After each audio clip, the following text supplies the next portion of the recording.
I'd just like to welcome you all here again to the Carter Center. I'm John Stremlau, Vice President of Peace Programs, and I'm joined in this conversation by Jennifer McCoy, the Distinguished Professor of Political Science at Georgia State, and the Director of the Carter Center's Americas Program, and by Professor Margarita López Maya, who is the titular professor at the Central University of Central Venezuela and a fellow currently at the Woodrow Wilson Center's Latin American program in Washington, D.C. I think that the two experts that we have on our panel tonight complement each other very well.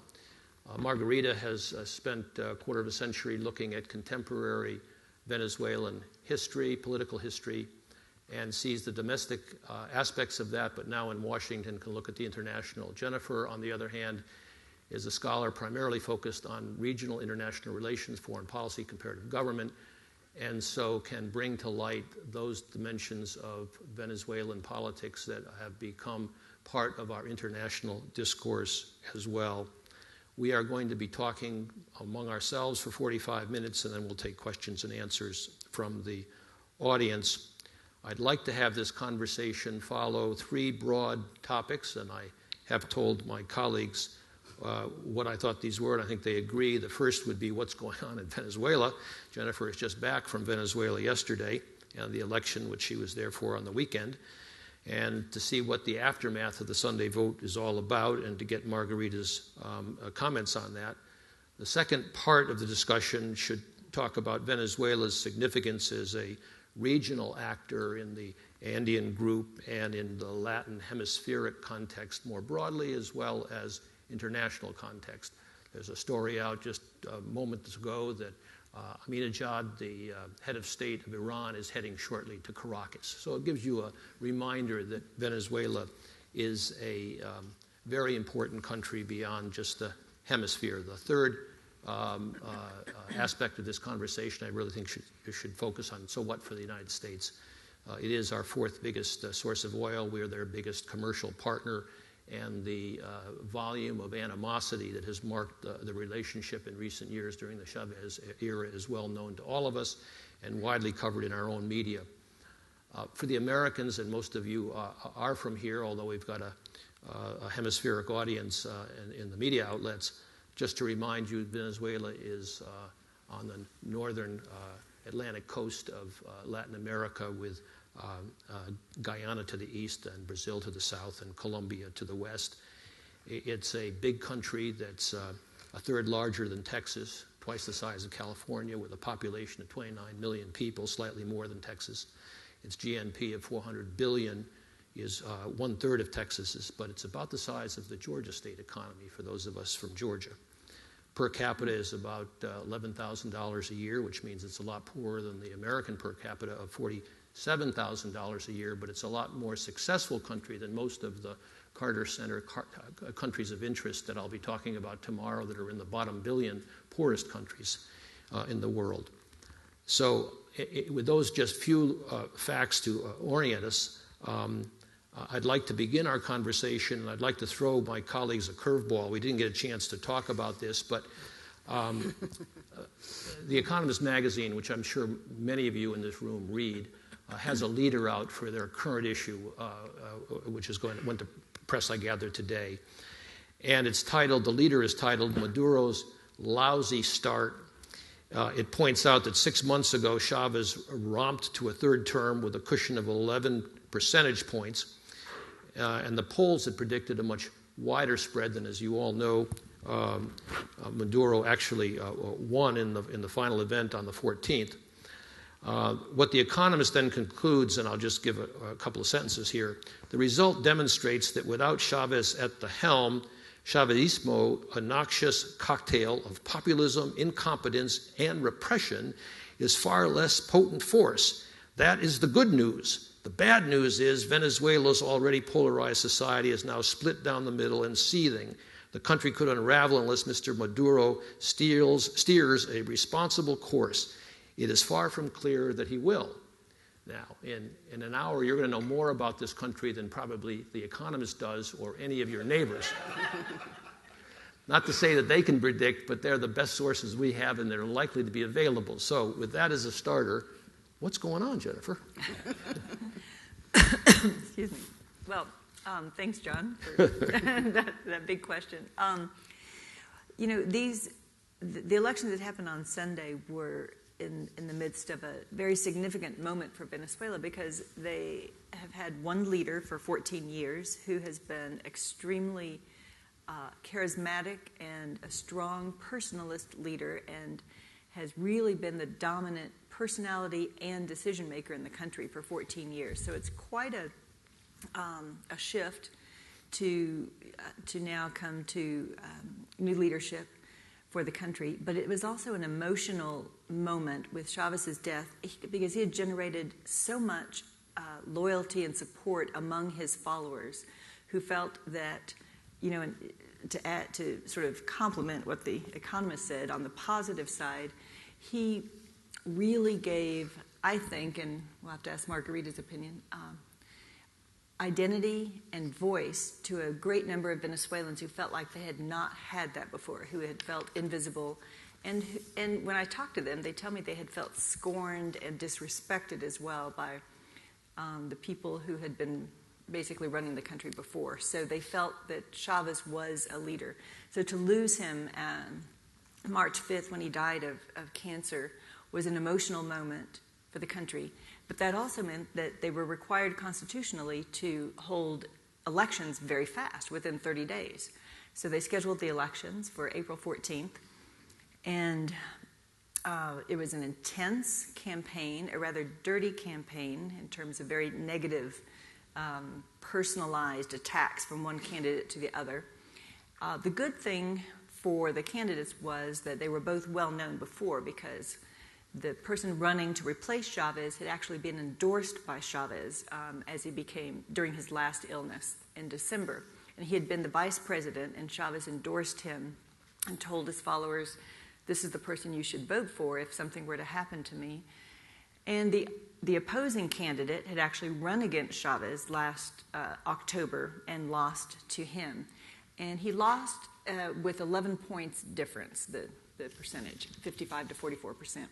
And that was some of the predictions for this past Sunday, was that the government candidate, Nicolas Maduro, would win by perhaps up to 10 points. A lot of the public opinion polls had shown that before the election. And so I think one of the things that's happening, and that explains the current high level of tension in Venezuela, is that it was a surprise result that the election was really close. And Maduro won. The election authorities declared him the winner, but with only 1.7% difference. And that's within the margin of error of a lot of the statistical predictions that the parties do on the election night when they're projecting what the result will be. So that led the losing candidate, whose name is Enrique Capriles, to question the results. He did not reject them. He did not say there is fraud. He simply said, I want to look at this further, and before I accept the results and acknowledge, you know, my opponent as the winner. And what he did was say, I'd like to have an audit of the entire election system. Now, what that means in Venezuela is that they have electronic voting machines, like we do in many states in the United States. They're similar to the ones we use here in Georgia, for those of you from Georgia. It's a touchscreen voting machine. But it's even more automated than that, because they actually have, when you come in, you identify yourself as the voter with a thumbprint machine. So they're stored in a database, and you put your thumbprint in this little machine to identify yourself. And then the votes are actually transmitted by fiber optic cable to the central headquarters. So it's very fast. So what does it mean to ask for an investigation of that? They're using the term recount, recounting the votes, but what that actually means is looking at the electronic tally sheet that comes out of the machine and is printed, and that is the official vote. That's the legal vote, is what you cast in the machine. But they also have a paper receipt, and as you know, in the United States, having a paper trail has been a question of high debate in much of our elections, the demand to have a paper trail. In Georgia, here, we do not have a paper trail when we vote. In Venezuela, they have to get a little receipt. The voter looks at it, confirms, yes, that's how I voted, and puts it in a ballot box. Those receipts can then be counted later to just confirm or corroborate the electronic results. It doesn't mean that they have a legal basis to overturn it, but it can show if there's a discrepancy. So the losing candidate asked for a complete count of those paper receipts. And right now, they've put forward a formal claim to the election authority, and we're waiting to see how the election council will respond to that petition. In the meantime, there have been people in the streets demanding that this happen. There have been other people who are supporters of the Nicolas Maduro, who was proclaimed the president-elect, who are supporting him. And so it's high tension with the potential for violence, which we hope will not erupt into high violence. Margarita, were you surprised by the results? Well, I had heard that in the last days he was growing, Enrique Capriles, the opposition. But how much was he going to grow in the last days of the campaign was very uncertain. I had the impression that the campaign of Nicolás Maduro was very bad. He tried to imitate President Chavez, and President Chavez, you cannot imitate him because he was so original that it was really you looked very grotesque imitating him. And I think their campaign was bad conceived. They made a very great, big effort to transform Hugo Chavez into a religious icon and to try to show that first, that President Chavez was the incarnation of the popular sovereignty of the country, and that sovereignty now was going to be transferred to Maduro in some kind of imaginary religious thing. And many people may not know, but Nicolás Maduro isn't even a Catholic. And he went in campaign with a cross, preaching like a priest, and so on. And when you're not sincere in what you're doing, I think it shows. Mm-hmm. So I think some of those things showed.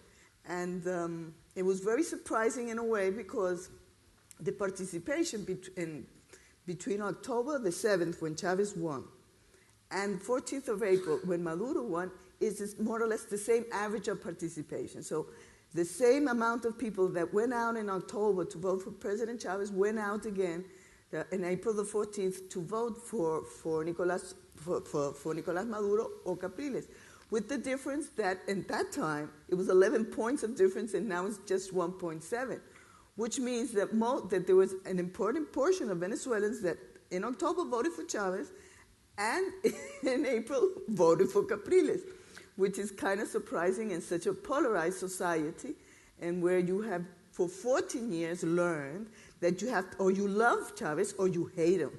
And then, of course, this is kind of a surprise to see that there are people that swing from one place to the other, even though apparently the political projects are contradictory, antagonistic among them, and that has been such a criminalization from one and the other.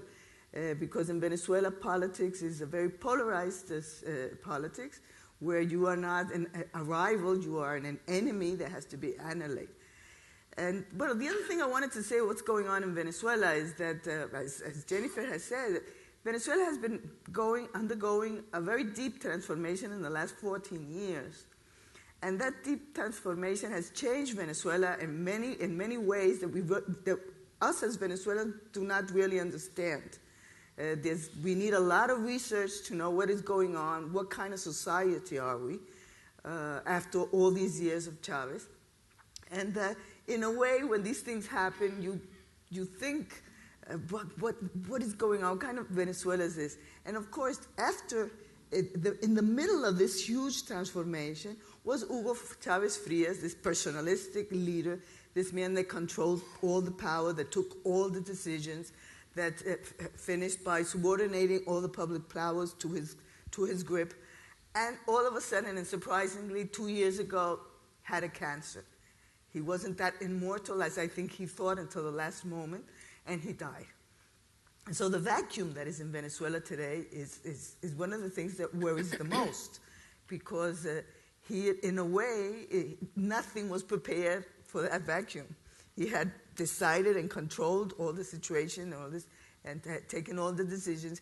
And the people that surrounded him were kind of gray because he didn't like anybody that were very intelligent or very clever next to him because he was the great leader.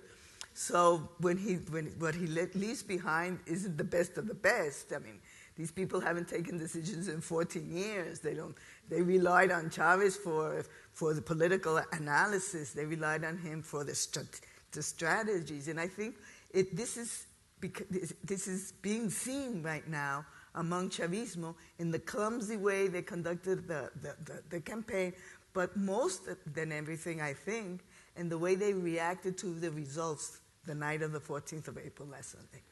So I think, well, you can. This is exactly where I hope you might go, because Jennifer has used the term, and I think it's in the reading packets of our participants here, an incomplete revolution. Mm-hmm. Highly personalized, but incomplete institutionally. Is that what it boils down to? And if so, what do we outsiders make of such terms as 21st century socialism, Bolivarian revolution? Help us a little bit understand what we're dealing with here. Well, yes, it is incomplete because from the first place, in Venezuela we have had two clear stages. The first administration of President Chavez was one thing, I believe, and the second administration of Chavez was something different. The first administration, Chavez launched a new constitution, and the Constitution of the Bolivarian Republic of Venezuela that is still in place is a constitution that has a liberal democratic matrix. It still has its liberal institutions. It has the autonomy and independence of the public powers. It has the political actors, such as the political organizations. It has the principles of pluralism, of alternability.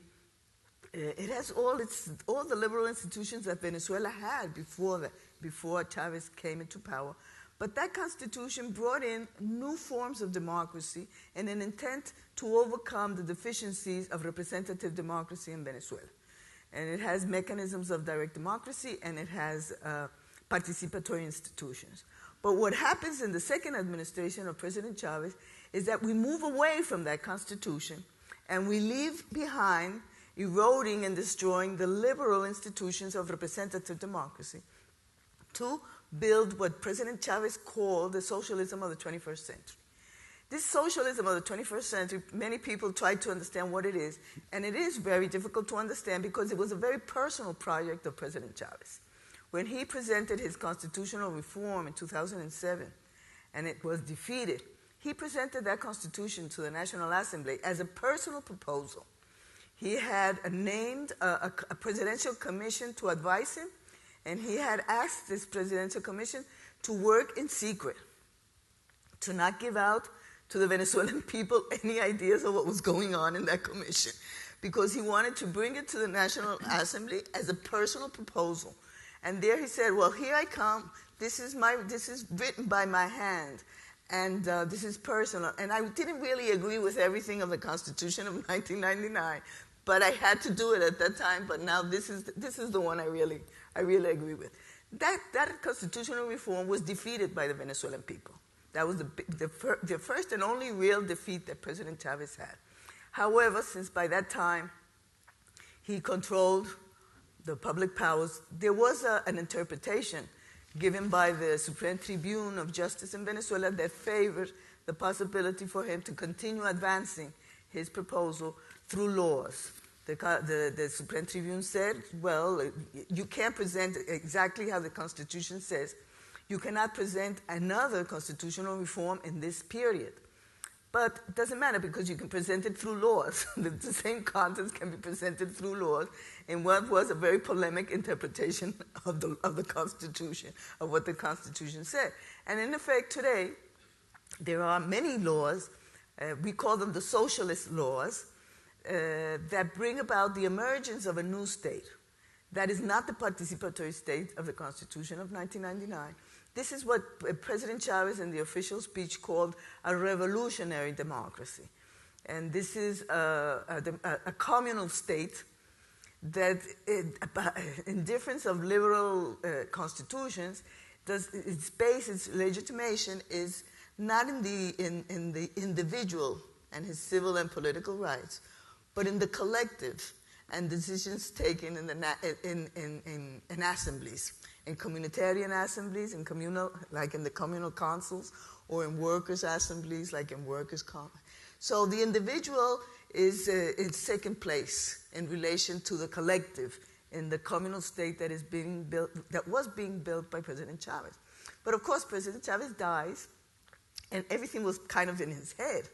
And the political will was mostly his great political will to advance this. And now, with the results of Sunday, this has been weakened. I mean, legally it's there. They have tried to begin to build it. Communal councils are already in place. The communal councils are units, territorial units, that don't have more than 250 families. And that they would be the first brick in the construction of a new state that would have communes and socialist cities. The communal councils have been, there are more than 40,000 according to the official numbers. But the communes, there are very little, and they're not really working. And the communal cities and all this, and nobody knows who is going to defend this new structure. Because this structure is supposed to destroy or weaken until it falls apart the other territorial structure of the Constitution, which are the governorships and the mayoralities, the mayors, the territories of the municipalities and the territories of the governorships. And these people are elected by universal suffrage. The people of the communal councils are not elected. There's no universal suffrage because it's not a liberal democracy. It's a socialist democracy. It's a direct democracy. Everything goes with your hand raised in assemblies.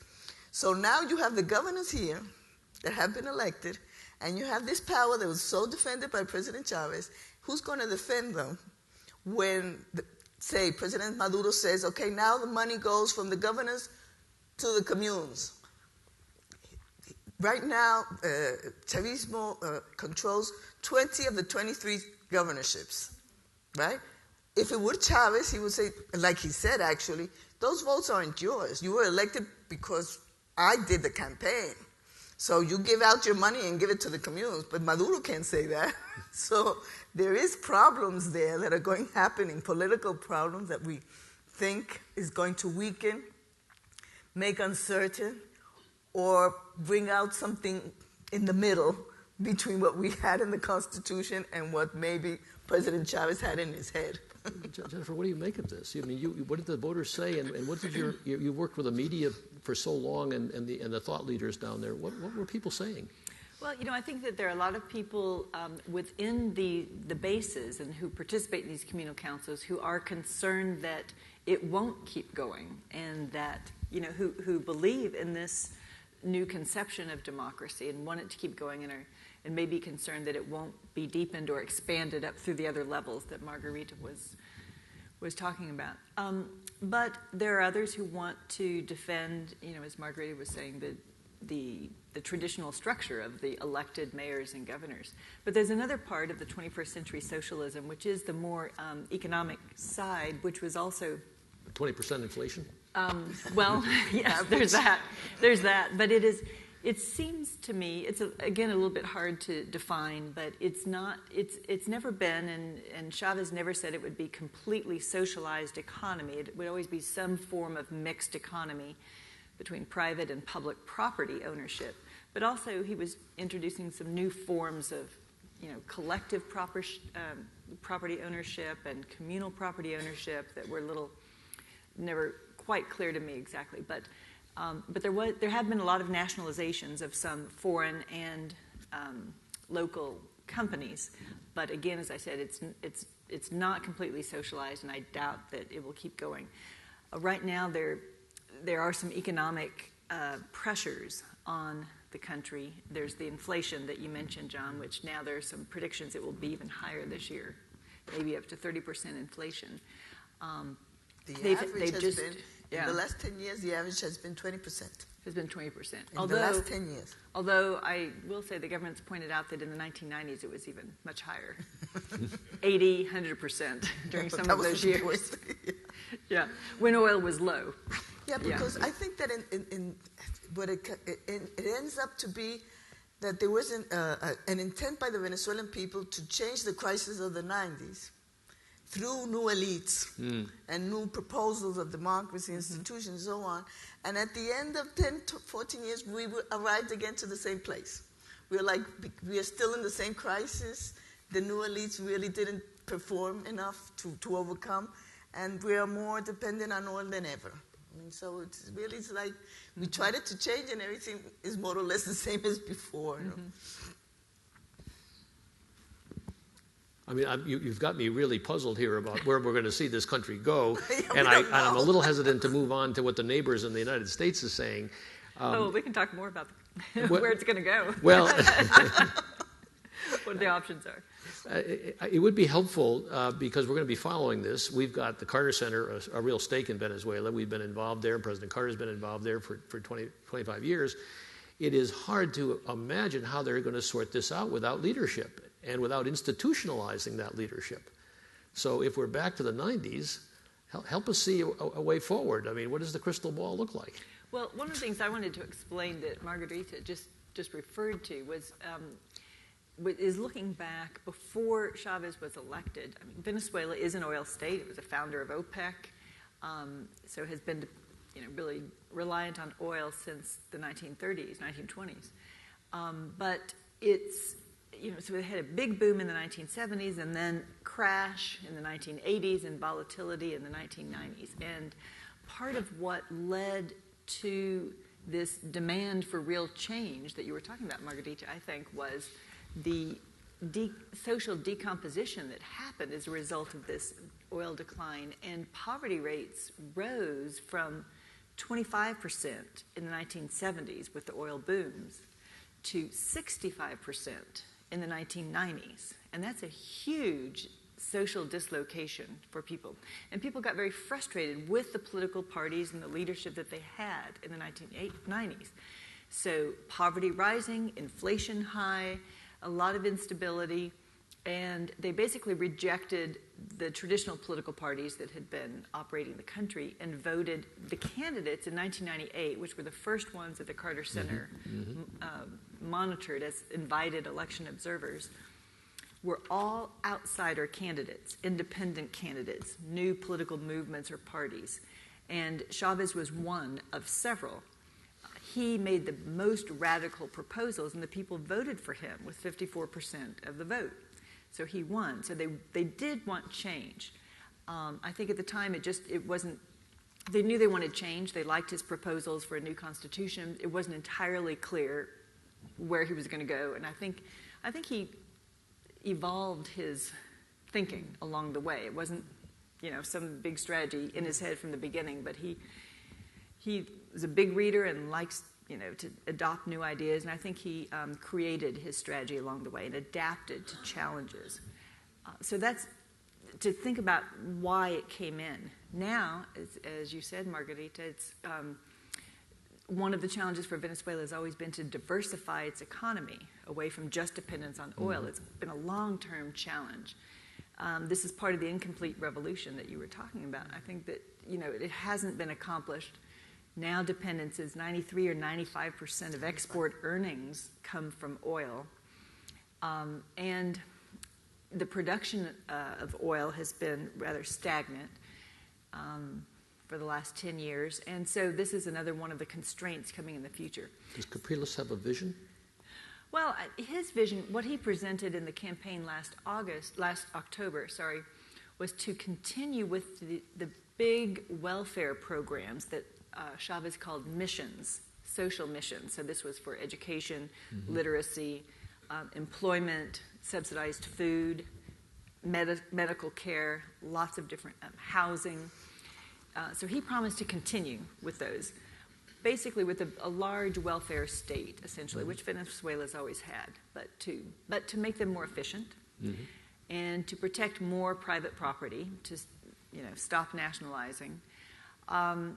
So and to review the sort of foreign aid that Venezuela has been giving out with oil diplomacy, with oil revenues to other countries as well.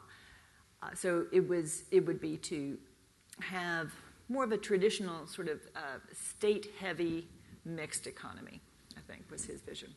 But so this is the question now about where Maduro will go, assuming that the complaints, the denouncements, the opposition do not overturn the elections. If we just take that assumption for the moment, Maduro, in his first speeches this week, has talked about continuing the revolution, deepening socialism, and following Chavez's path. But as I said, with the economic constraints he's facing, and as you said, with half of the population against that path from the vote, apparently, we'll just have to see what are the options there. With the tensions rising, President Carter was talking today about democracy and the spread in the world, and pointed out that in Latin America, when the Carter Center was established, there were mostly military dictatorships. Now, the only authoritarian regime is left is, I guess, on the island of Cuba. Could the military step in if the tensions become intense? It would seem like that would be unacceptable to the region, but what's your sense about that possibility? Well, you know that the Chavismo is an alliance of military with civilian. Mm-hmm. It also is peculiar in that sense. The party has always been a party, the different parties that Chavez founded during his time of life, there were three, were always considered an alliance, a military and civilian alliance. That is to say that he has governed with the military. And as the time went by, and especially after the confrontations that he had to face with the opposition during his first administration, that included a coup d'etat where he survived, and then it was an oil strike, and he came out of that okay. And then it was the presidential recall where the Central Carter was, and he came out triumphant of that, all that. But the truth is that this, I think, made a big difference in Chavez's proposals to the country, in his character as a person, and so on. And the military began to be more and more heavy, have more presence, more visibility, and more influence in his government. So to say that the military will walk in, I think there's going to be more military, because Maduro is not Chavez, and the country is in a lot of trouble, very conflictive. The average of street protests daily has grown. I have been following the street protests in Venezuela since the 90s, when the crisis began to unfold into a political crisis. And I was amazed of the idea that the average of protests in the street at that time was 3 protests daily. Well, today it's 15. So you can imagine this is a country that lives in big conflict. Social violence is very strong too. We have an average of homicides per 100,000 inhabitants, one of the highest in Latin America. And Caracas is the most dangerous capital of the region. All this, in a way, Chavez or hided it with his enchantment, or could control some of these things. And Maduro is not Chavez. So I think that we will see more military in the regime, more presence of the military. I don't think they need to do a coup d'etat. I'm not sure. Maybe they would have to, but it wouldn't be. And then we go into the other questions. How would the inter-American countries, the Latin American countries, react to something like that? But I have the impression that they can give in more and more weight to the military with a civilian as head of state. Because, I think that the government of Venezuela is a very militaristic government. It's not that it's a government of the military, but it works as if it were a military regime. Like to say, daily routines in Venezuela have practically disappeared. We have an election and they stop school for 7 days. We need to take IDs, and then they do military operations emergency. And then everybody goes on the line and takes out the identification cards. If you need a vaccination, then the military go out and they vaccine on such and such a day. We have this kind of militaristic life today, and where the daily routines are disregarded. The civilian life is kind of disregarded. So I think that we're going to see more and more like that because that's the way the regime functions. Because when you're in a revolution, it's not supposed to be a daily routine either. It's supposed to be extraordinary things happening every day, you know? And that's a bit the sense that you have in Venezuela. And sometimes I think now with the results of Sunday that maybe the Venezuelans begin to be tired of this extraordinary life or every day, you know, and fighting these big phantoms and these big enemies and so on. And maybe they really want the children to go to school and they begin to want to, you know, to have a regular job like everybody else and do your little money and go to the beach, you know, more or less. So, but I'm not sure that a coup would happen. But you don't know. Well, and you referred you referred to the tomorrow it happens and boom. You referred to the nervousness of the neighbors about something like that. The neighbors rushed to endorse Maduro's victory. I mean, all of Latin America is one voice here. We can talk about the American questioning or the Canadian questioning, but let's stay on Venezuela in the Andean and hemispheric communities. Chavez was very active in foreign policy. You've worked a lot on this. You had a friends group down there to show the interest in Venezuela, Jennifer. Talk a little bit about what might be behind the rush to embrace Maduro by the neighbors, and also how the neighbors are going to try to adapt, and do we have any sense of where that's going? Yeah, I think that's a really good question. Chavez his personality did not only dominate inside Venezuela, but had a lot of resonance outside as well, both in the alliances that he built and the people that were outside who also felt sort of represented by his voice and his vision. But on the other hand, he was confrontational, not only inside but outside, and so there was a lot of conflict too with other countries, the U.S. being one of the primary ones, but not the only one. Within Latin America, there's been a whole movement to have greater integration of South America especially over the last few years. Chavez endorsed this. He was not the first promoter of this, though, and was not the only, and so this will definitely continue without him. But there is this move for greater integration, and there's growing trade and investment ties, commercial ties, too, with the other countries. And so there's a lot of interest in stability in Venezuela among the other countries, and they want to see stability. And they want to have good relations. Some other countries have, as I said, received actually quite a bit of foreign aid or investment from Venezuela as well. So, but the other part of it is just the legal part. I think that the countries recognize him because they recognize, you know, the vote that he won according to the Electoral Council, and you know, unless, as I said, the complaint that's been filed shows some evidence of not, there would, you know, they view it as having no reason not to recognize him as well. But just on the military coup question, I wanted to say I agree with Margarita that I do not expect to see a military coup, in part because there is a very strong norm in the region now and in the hemisphere against military coups. We do have the Inter-American Democratic Charter, and the other instances, the recent instances, 2009 in Honduras, Venezuela, along with the other countries in South America, came out very strongly against that coup in Honduras.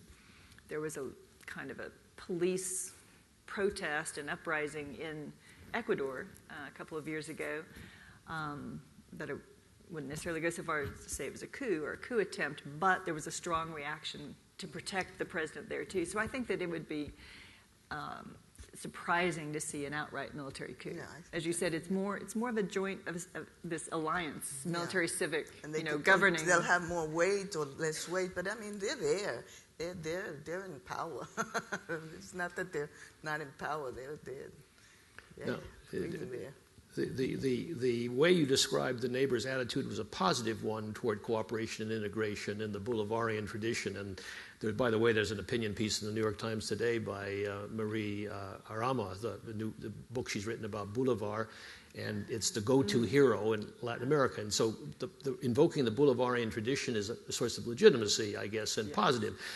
But we, sitting here in the United States, often look upon these voices as being anti-American, not pro-cooperation. So you might sort of begin to segue us in, because we've only got about 10 more minutes before we get to question and answers. The United States was sort of calling for a recount and then was condemned for that by Maduro, and apparently the rush to recognize his victory might be interpreted as a response to that as well. So why don't you put the America into the mix here a bit, if you wouldn't mind?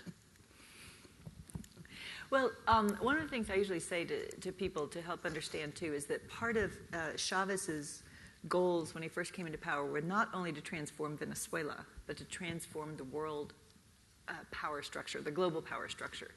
It was very important to him to move from a unipolar world dominated by the U.S. as the single superpower to a more of a multipolar world, or with power more shared. And so that was one of his ambitions and foreign policy goals, was to build alliances, particularly among the global South, among developing countries in the southern part of the hemisphere. But as he did that, he was also sort of provoking the United States, I think, in some part by building alliances with countries that were unfriendly or considered pariahs by the United States. And so he did also, enjoy and build personal relationships with people like Gaddafi in Libya and Iran. Hussein in Iraq, and still has, Venezuela has a strong relationship with Ahmadinejad in Iran, Belarus, and Russia and China, of course, as well. So that was part of the foreign policy. So with the U.S., there has been and continues to be a strong anti-imperialist message. So it is part of this larger goal of just trying to, balance out power from the U.S. But then there's also been this personal sort of nationalist language against the U.S. And so there were a lot of attacks during the campaign against Enrique Capriles as being a puppet of imperialism, and having too close of ties to the U.S. And this is used in political ways, and there are a lot of elections in Venezuela, so it's used during electoral campaigns, and it comes up quite a bit. But also as part of the structural foreign policy goals. The irony throughout has been this mutual dependence of the U.S. and Venezuela in the oil trade. And even though there has been for 14 years tension and a lot of insults going back and forth, and several times when both sides have ambassadors moving in and out and have recalled their ambassadors, and we know several of those, oil trade has never been interrupted, not once, or threatened. And as you pointed out, John, at the beginning, it's about 10% of U.S. imported oil comes from Venezuela, our fourth or fifth largest source of oil, which is down some. It used to be 15% in the 1990s, so it's down some. For Venezuela, they have worked to diversify their oil partners. So the U.S. is still the most important partner, but whereas it used to buy about 60% of Venezuela's exports, now it's down to about 40%. And so the Chavez government, tried to diversify as selling more to China, for example, as well as others. Yeah, they have tried to do it with not too much success.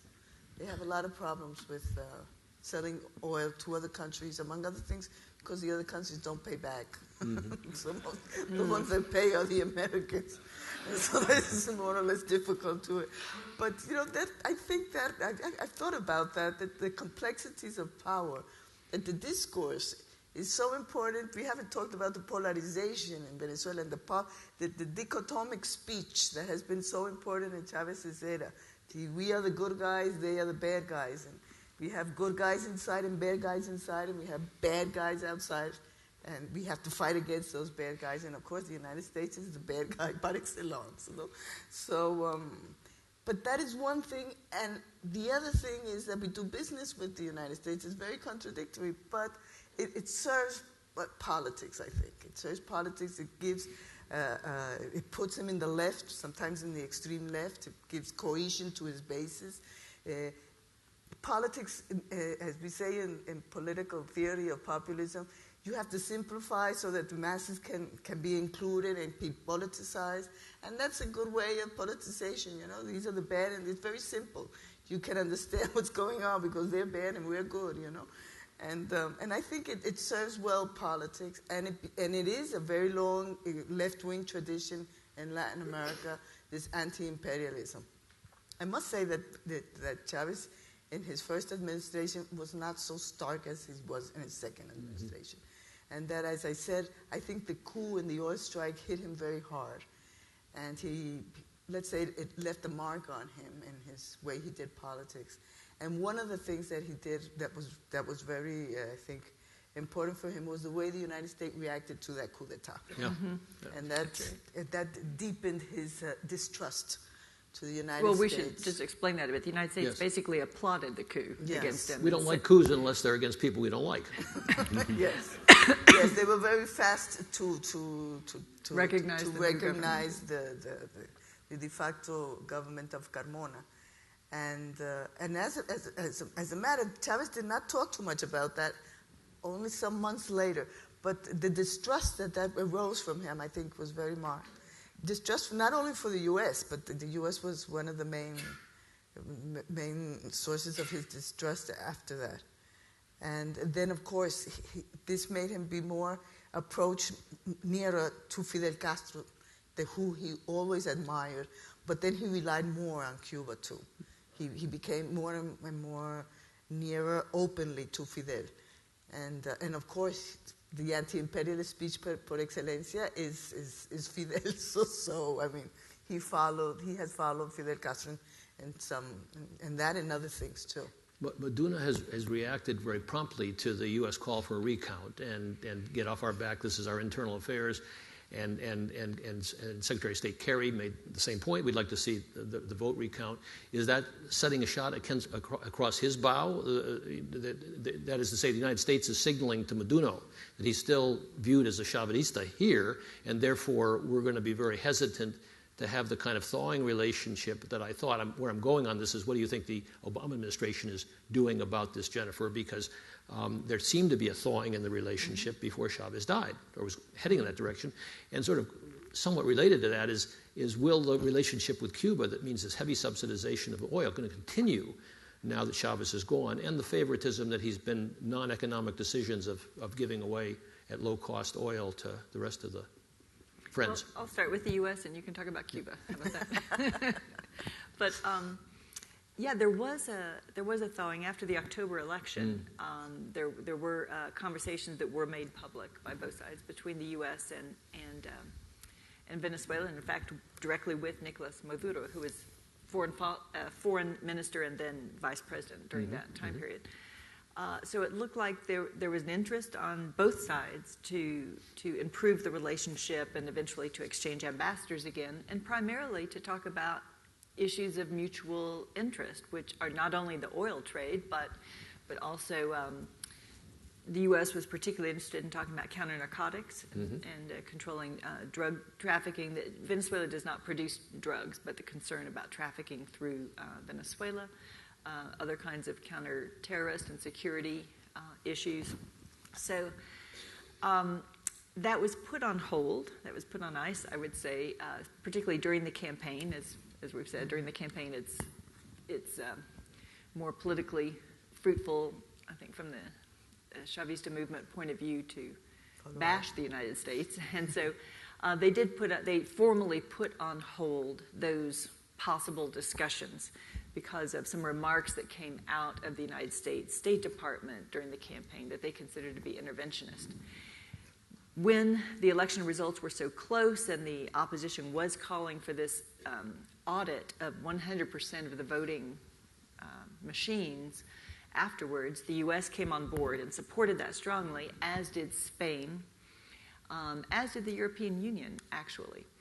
And interestingly enough, it was the U.S. and Spain who, after the coup in 2002, were the most outspoken in favor of the coup or in favor of the change in government at the time.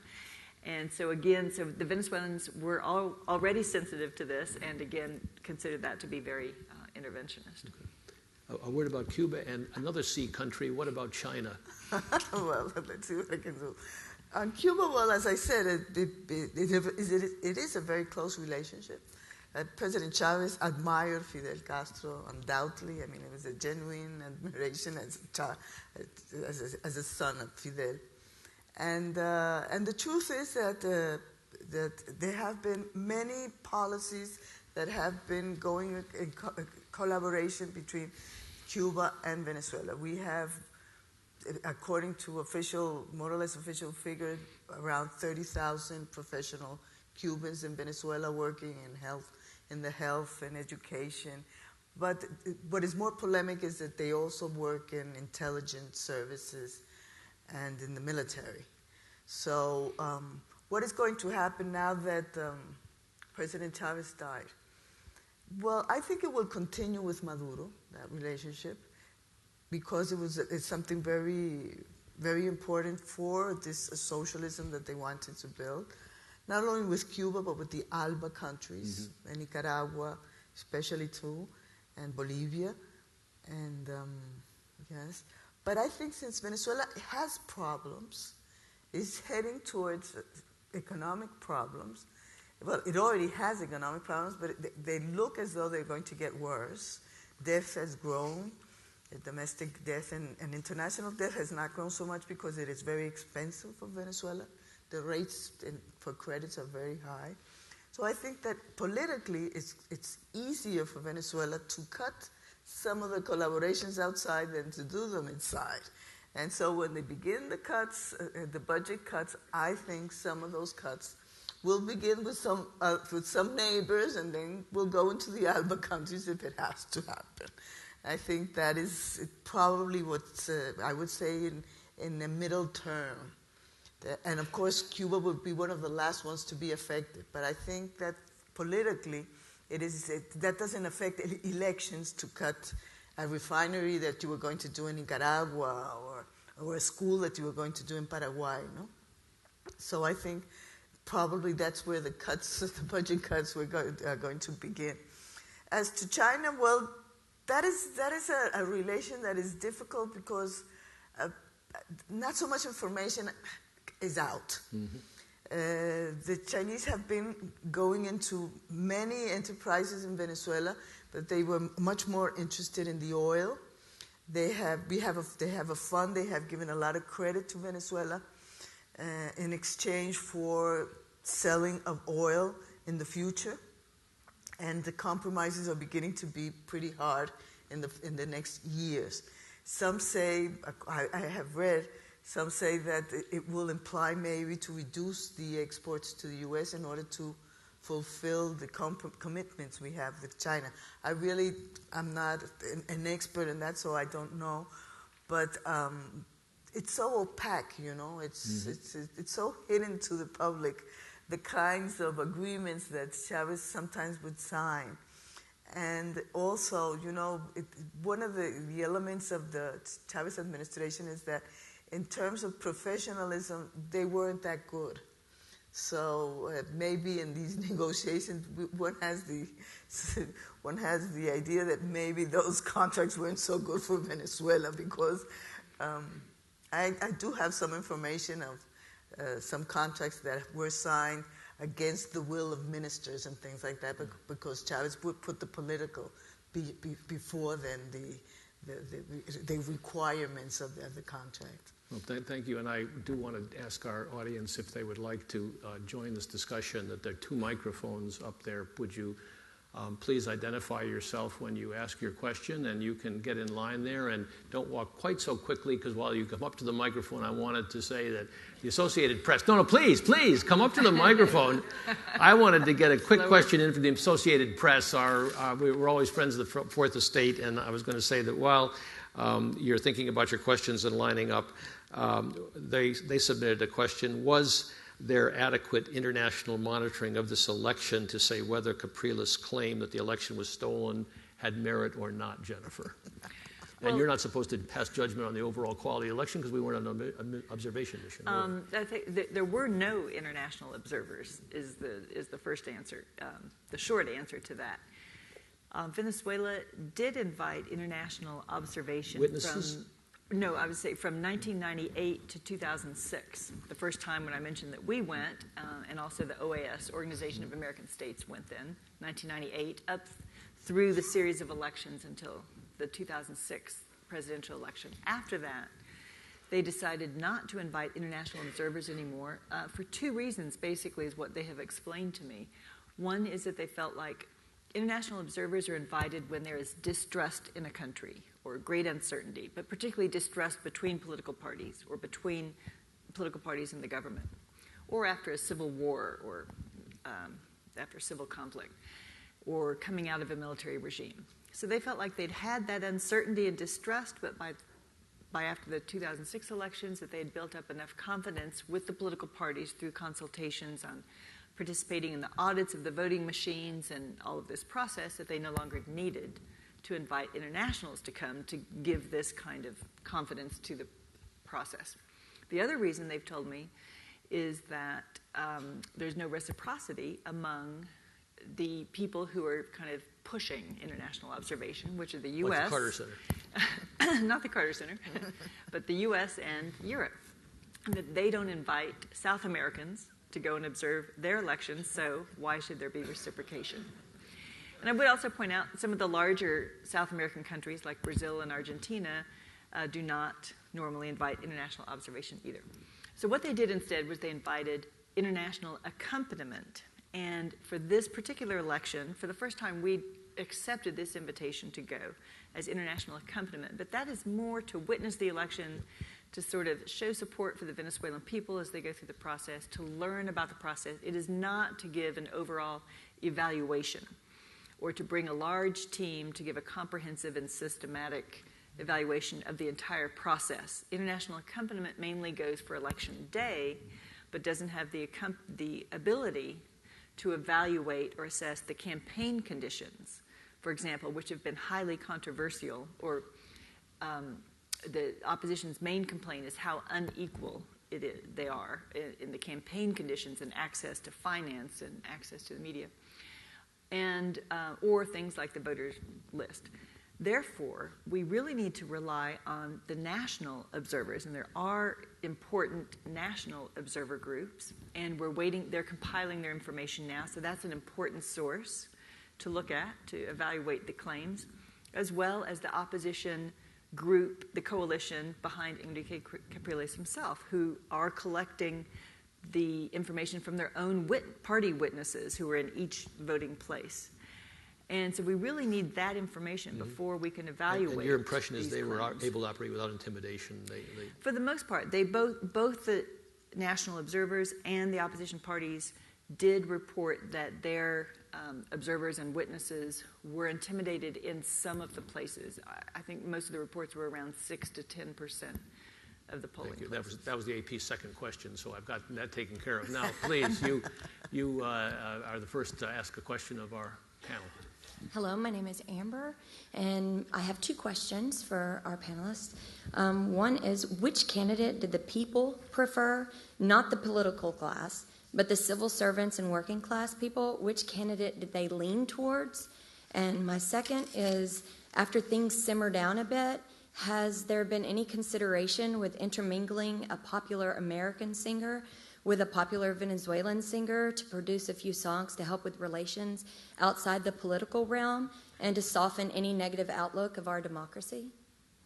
I didn't get the second one. Whoops. You mean, I didn't either. Is there somebody in mind? Has anybody considered maybe getting one of our popular singers with Venezuelas so that it softens, just the public's, have a popular song that kind of gets them to understand where we're coming from. Instead of ping pong diplomacy, right? Singing diplomacy. Yeah, like music's a great healer. So we don't know. Do you want to take several or go one by one? Let's take one quickly and answer that. About an initiative of that, I think it's welcome wherever it is, but I don't know if it's happening. I really don't know. Before there have been several efforts to try to depolarize Venezuela, to try to, with baseball games, where youth come together of different teams, of different parts. Polarization in Venezuela is very territorial, too. It was in the past. Now it's probably the gap is closing, because now the match is almost 50-50, which means that the opposition now has important influence in the poor sectors too. Because in Venezuela, upper class and middle class is about 20%. So now that Capriles has gone up to almost 50%, this means that now the opposition has been able to get into the lower classes, the workers, the poorest classes in Venezuela. So we would have to see how the numbers come out in the next days, how the polarization is behaving.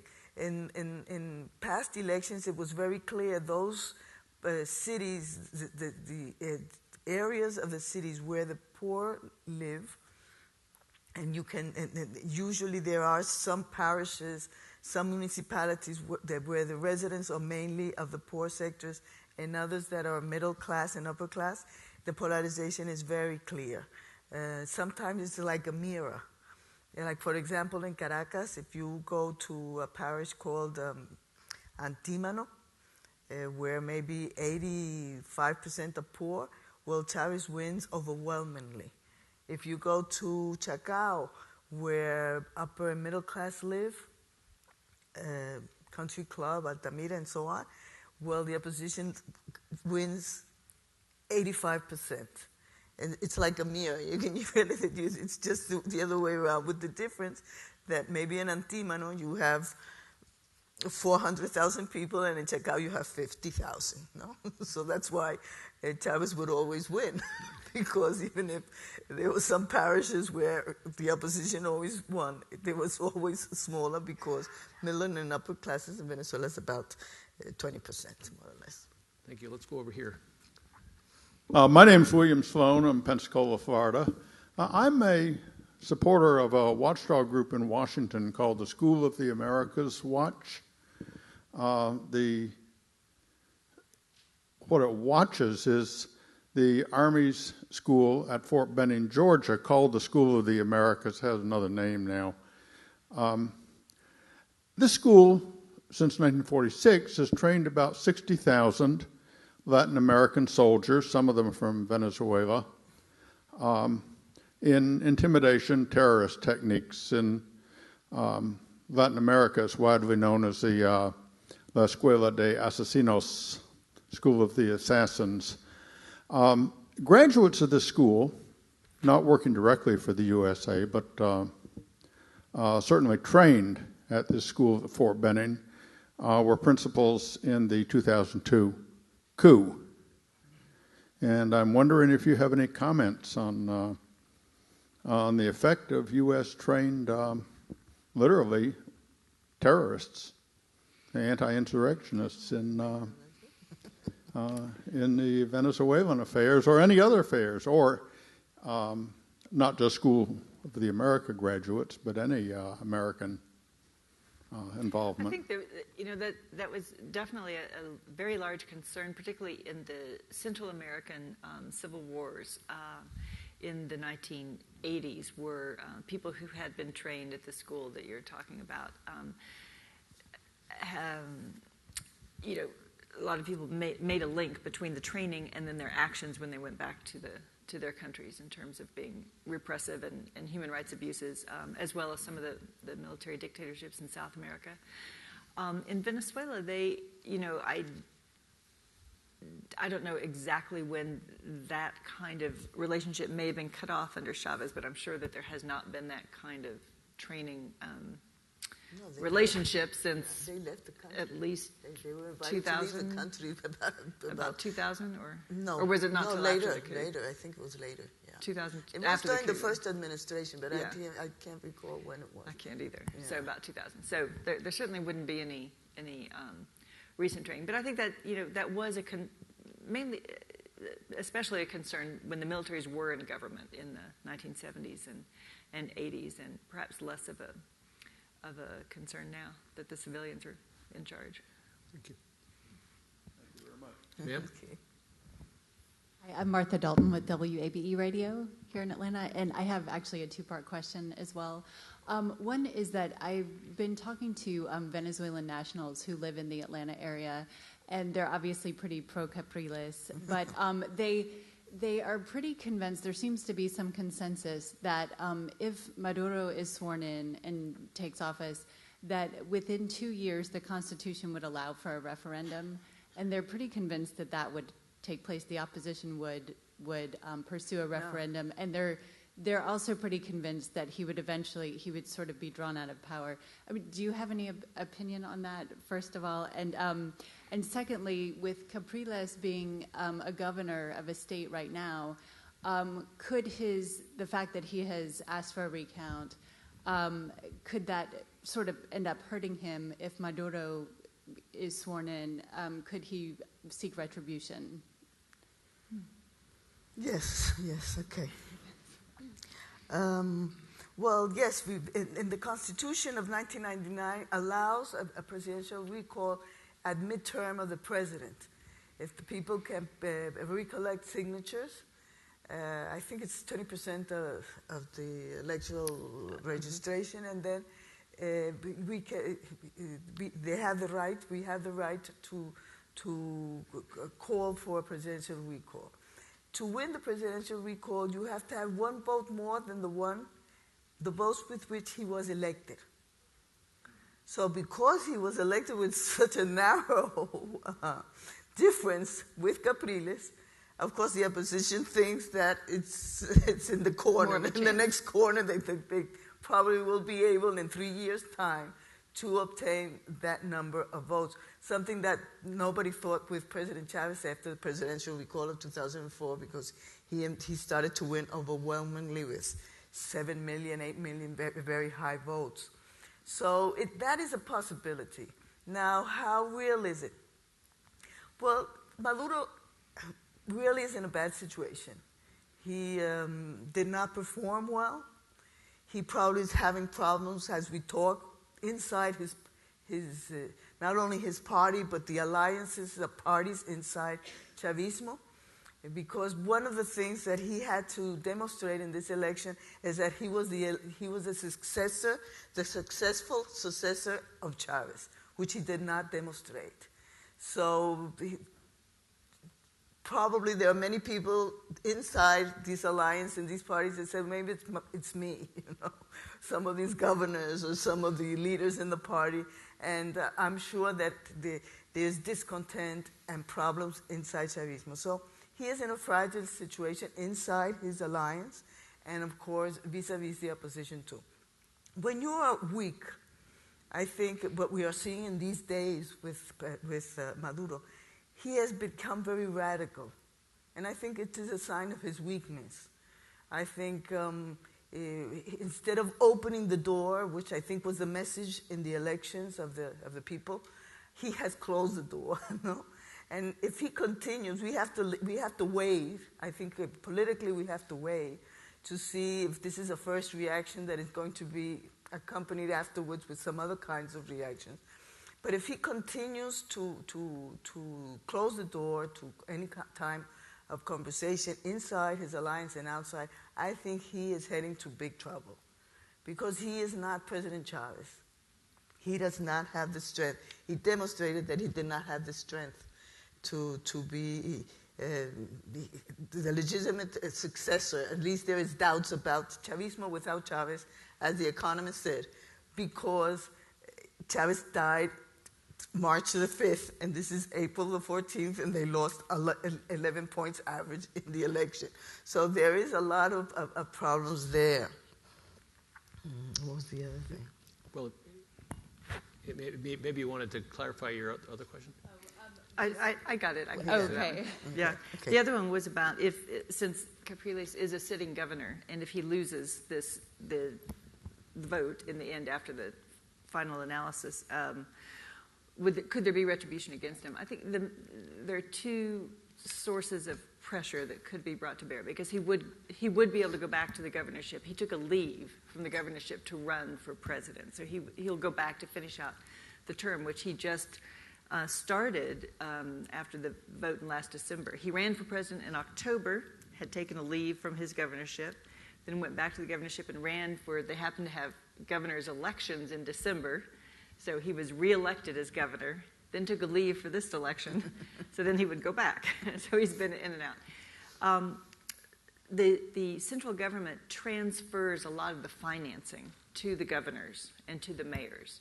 And that has been, in fact, one of the complaints, particularly by opposition governors, but by all the governors as well, that not all of the financing that they were expecting has come through. So that could be one source to sort of squeeze the financing.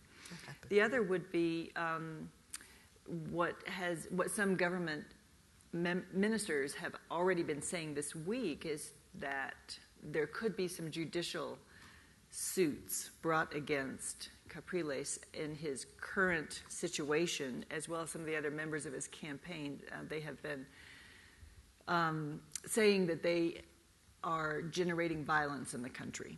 And so it's possible that they could be brought some kind of judicial action against them for that.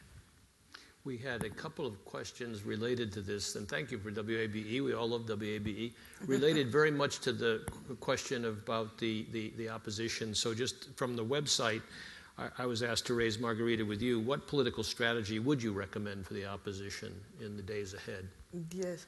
Well, I think the concern about this petition that has been rejected by the government to count again the votes is, I can understand it as a way that since the margin was so narrow, maybe in any traditional democracy that would have been logic to ask to count again, and probably the government would have counted again with no problem. Actually, in Venezuela, usually we have elections in the universities, in the unions and all that, and when the elections are tight, we count again.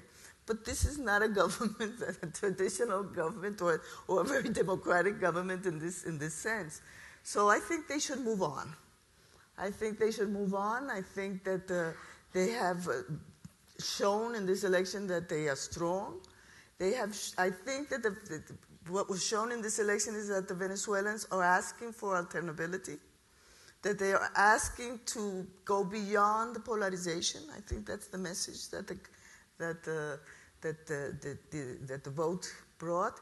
And I think that I can understand what I think Barrington Moore, in a very classic book of the 60s called Moral Indignation of the Opposition, because it was so unfair, the elections, because the government used the media, used the money, used everything in its favor to win those elections. I can understand that they are angry, that there is a moral indignation there that has put people to the streets. But I think that you have to continue struggling. That if the government will not count, the National Electoral Council, which is so subordinated to the National Executive, has refused to count. So it has refused to count. There's no legal right, there's no legal obligation for them to count. So you have to move on and try to continue to struggle in other ways. I think I would recommend that. If they ask me, it's that move on. There are many. You have to be creative. You have to resist. You have to have your people together, and you have to wait the next opportunity, and try to do some other kinds of struggling and resistance, and try to open other doors. But to not get stuck there, because I remember the experience of Mexico, for example, with López Obrador. That happened to López Obrador 6 years ago. And he did not recognize. He paralyzed the city of Mexico. And he lost a lot of people because of that. And he never recovered completely from that tragedy. The Venezuelans in Georgia who asked that question had a related one that we can do very briefly, but is that if the opposition was locked up into jail, if Capriles was put in jail, that would cause an outrage among the human rights defenders, presumably, and I think what you're saying is don't go down that road if you were Maduro. Yeah. I think, because what I said before, I think Maduro is reacting out of weakness. I don't think that it's going to get him stronger. He may become more authoritarian, but he's not going to be more legitimate if he goes down in that road. Would be bad. But I want to just add to that, because there are some other opportunities coming up, and one of them are elections for mayors that is coming this fall.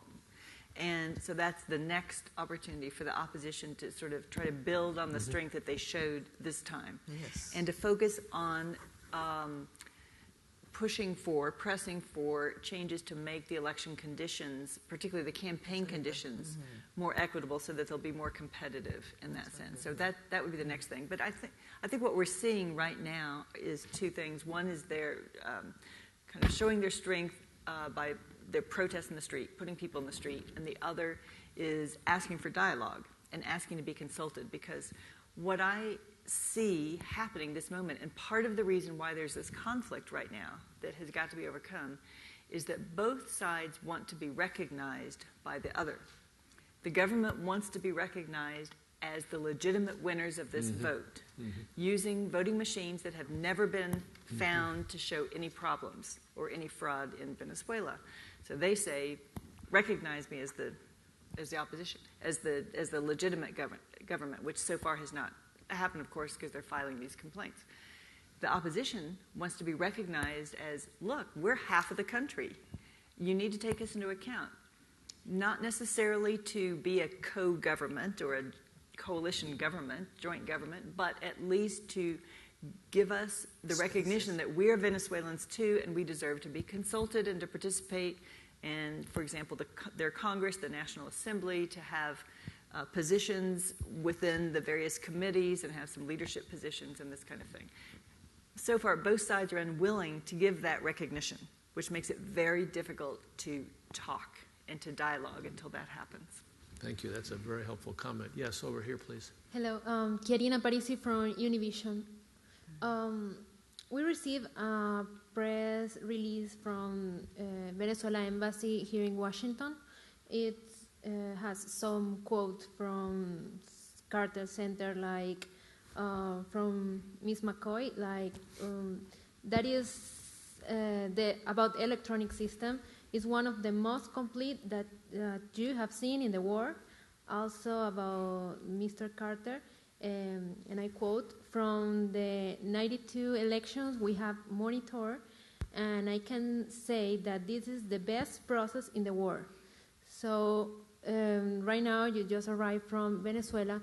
You can still say that this is one of the most complete system that you have seen, and Carter Center agree with the recommendation of Enrique Capriles about recounting the votes? What I have actually said is that this is one of the most fully automated systems in the world, because as I described a little earlier tonight, no other country has all of these steps that are automated, using technology and electronic steps. No other country in the world does all of that. Now, what that does allow is, and what it requires, are a lot of security mechanisms. And so for some people, it's difficult because computers are a black box. And so it's difficult to understand where the security mechanisms are. So there's a lot of suspicion about voting technology, as we've seen here in the United States, a lot of debate about it and controversy. I've talked to a lot of the experts in Venezuela and internationally, as well as the makers of the voting machines, to try to understand all of the security mechanisms in that. And there are a lot of different security mechanisms and a lot of audits and tests of the machines before and after the vote, which the opposition, the Capriles campaign, has had their experts participating in all of those. And they have shown confidence and expressed confidence in the voting machines. And as I said, Venezuela's been using them for a number of years. They do verifications afterwards. And in half of the voting precincts or the voting tables, the night of the election, they're supposed to have the opportunity for citizens to actually go and verify this comparison of the paper receipts with the electronic vote. The public opinion polls show that about 2/3 of the people have confidence in this voting technology. So that's what I was referring to. When you talk about the entire electoral process, you have to take into account the campaign conditions, and that's where, in the report that we made from the October elections, we identified a lot of issues there, of inequities in the campaign conditions. Venezuela is the exception in the region, in Latin America, in terms of not providing any public financing for political parties or candidates, and no free television access or media access, radio for television and radio ads. All of the other countries have something in that regard. So Venezuela is an exception in that, and that means that if you have an incumbent in a very powerful state and a rich state, like Venezuela's oil state, and indefinite re-election, which they approved, as you said, Margarita, then that incumbent, who can be re-elected several times, has enormous natural advantages of the incumbent that have to be compensated with regulations to make sure the elections are competitive. And without any kind of public financing, that means then they have to rely on private financing. And that has been where the issues have arisen in trying to determine to make sure that no state resources were used. There's no public disclosure of campaign funds, so it's hard for us from the outside to know exactly there. But there are challenges there that need to be worked on and improved. So Carter Center recommend the recounting of the votes. And to add, my other question is, right now, can Carter Center recognize also Maduro as the president of Venezuela? Well, right now they're in the middle of the process, the legal process that's allowed to put forward the complaints and any irregularities that the opposition has found to the National Election Council, which needs to respond to those complaints in some way. And that's what we're waiting to see. They've just put that forward yesterday, put forward their complaints and the request for this audit. And I would call it more of an audit than a recount, because a recount sounds like you're counting the ballots and you can, change the results. This is an audit of the system where you compare to make sure that the paper receipts confirm. If they find discrepancies, then they've got to deal with that. But as I said, the legal vote's actually the electronic vote. They can also do electronic audits as well. So auditing by counting the paper receipts, auditing by looking at the number of people who have come and signed that they voted that day. These thumbprint machines that I mentioned, where they go, you can also count the number of people who came there and sort of check that to make sure. I think that the most transparency you have, the more confidence you bring.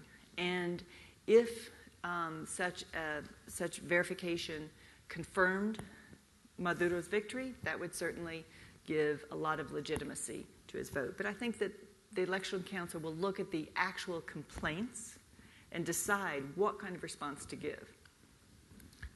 We have time for one more question. You're going to get plenty of chance to talk about elections tomorrow morning, by the way.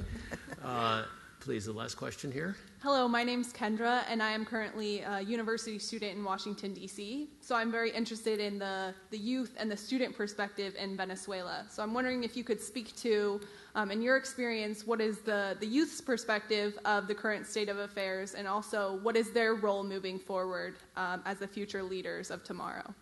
I'm going to give you just an anecdote and then let Margarita give the historical view. But I'm going to say that especially in October, when I was also there for those elections, we focused then actually on just interviewing voters outside the voting place, because we were there as an independent study mission. We didn't have any credentials to go inside. And it was really fascinating talking to the people. And I did try to focus on the youth because I was interested in the same questions. And what I found was that, and I remember one place in particular, there was a group of them standing there, and they were obviously friends. They were friendly with each other. So I just kind of tried to feel out their affiliations. And it was clear that they represented and worked in the campaigns for each side, for both sides. So I said, well, what will you do if your guy doesn't win? And what will you do if your guy doesn't win, if the other guy wins? And they said, oh, we'll go on. We can work together. So I found this, as you were saying before, the people, a lot of Venezuelans just want the government and all the political leadership to get together and work on their daily problems. Their trash service and make sure electricity is delivered every day, because there have been some shortages of electricity and this kind of thing. So, a lot of people have told me that's what they want. That doesn't mean they don't follow the ideas, the different visions presented, but they also just want to improve their daily lives. And so I find that a lot of people, including these, young people, are tolerant of the various ideas and can feel like that they should be able to work and live together.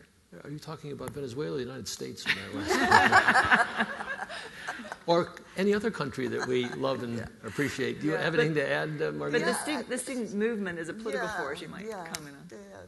I think that one has to remember this is a very polarized society, that the youth are also very polarized, that the government has had, part of its policies has been to build organizations of all kinds, to have a fabric, a social fabric that could support the Bolivarian revolution. And so we have a revolutionary youth and we have an opposition youth. And both of them are, I would say, pretty strong. I would even think that maybe the opposition has played a very important role, the youth, in the comeback and the strengthening of the opposition in the recent years.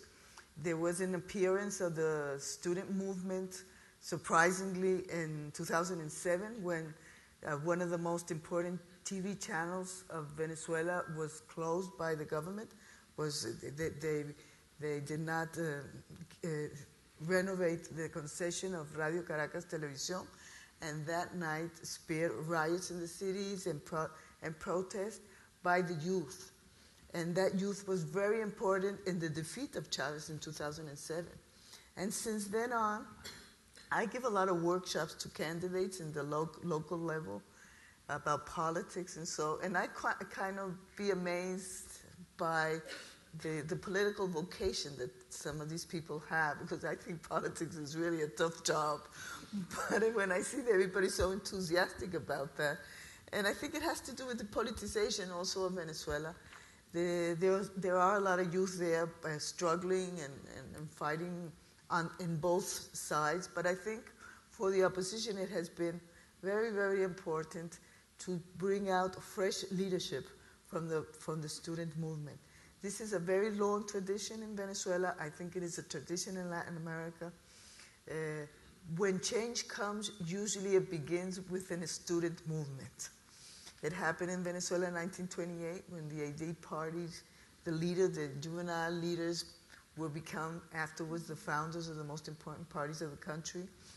It happened again in 1957, 1958 when the last dictatorship of Venezuela was overthrown. The student movement was very important. It happened in the 90s with the political crisis that we had. Actually, we have ministers today like Elias Howard that you were talking about.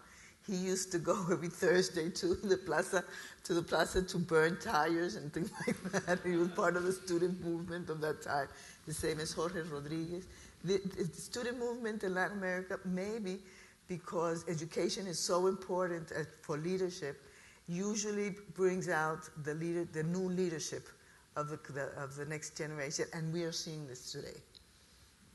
Thank you very much. Thank you very much. And we just have a couple of minutes left, so I'd like to thank you, and I'd like Professor McCoy, if she has one or two final words to advise Barack Obama if he called you and said, what should I do about Venezuela? You only have 30 seconds to tell him anyway, because he's a busy guy. I would say be patient. Be patient and let them work through this, obviously work through finally resolving the complaints about the election, but let them work through this sort of transition to the new leadership and work out the internal issues, and then try to begin new discussions again, because there will be a moment. Good. I'm confident there will be. And keep your eye on the young people. That's always a good piece of advice. Thank you all so much for coming. I know we have an early start tomorrow with my health colleagues, and then we talk a bit more about the peace programs. And you've been a most pleasant audience to have to watch and to listen to. I hope you found Margarita and Jennifer enlightening as I did, and thank you all for coming. Thank you.